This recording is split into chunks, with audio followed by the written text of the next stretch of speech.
ഞാനേ ഒരു പഴയ കാല ചമ്മന്തി അരയ്ക്കാൻ കഞ്ഞിക്കൊക്കെ ഈ പനിയൊക്കെ വരുമ്പോഴൊക്കെ അമ്മമാരുണ്ടാക്കി തന്നെ ചമ്മന്തിയാ നല്ല ടേസ്റ്റാ, വായിക്ക് നല്ല രുചി കിട്ടും.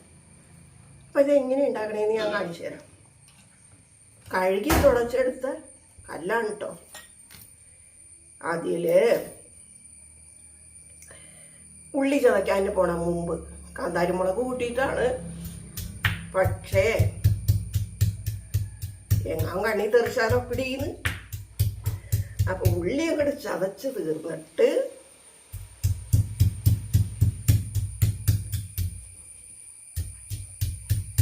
ഉള്ളി ചതച്ച് കഴിഞ്ഞു. ഇനി കാന്താരിമുളക് ചതയ്ക്കാൻ വേണം. എന്തൊക്കെ ഉണ്ടായിരുന്നു ഞാൻ പറഞ്ഞില്ല അല്ലേ. ഉള്ളിയും കാന്താരിമുളകും ഞാനിപ്പോൾ ചതയ്ക്കാൻ വെച്ചിട്ടുണ്ടല്ലോ കാന്താരിമുളക്.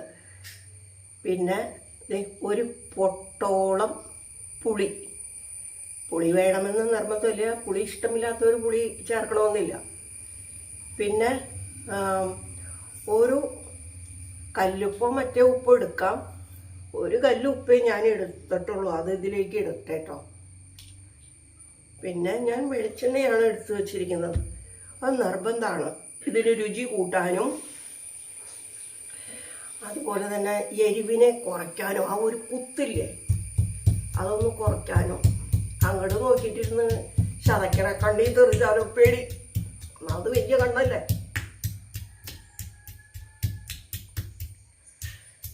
അപ്പോൾ ഈ മഴക്കാലത്തൊക്കെ കഞ്ഞി വയ്ക്കാതെ പുളി ഇടുകയാണ്. ഉപ്പ് ഞാൻ ഇട്ടു കേട്ടോ.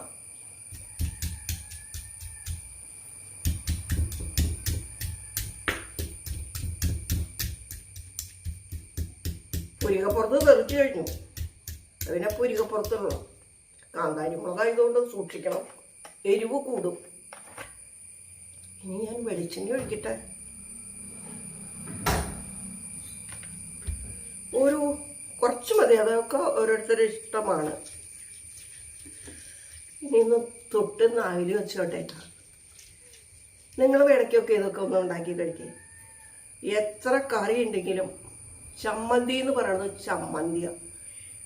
അത് നമുക്ക്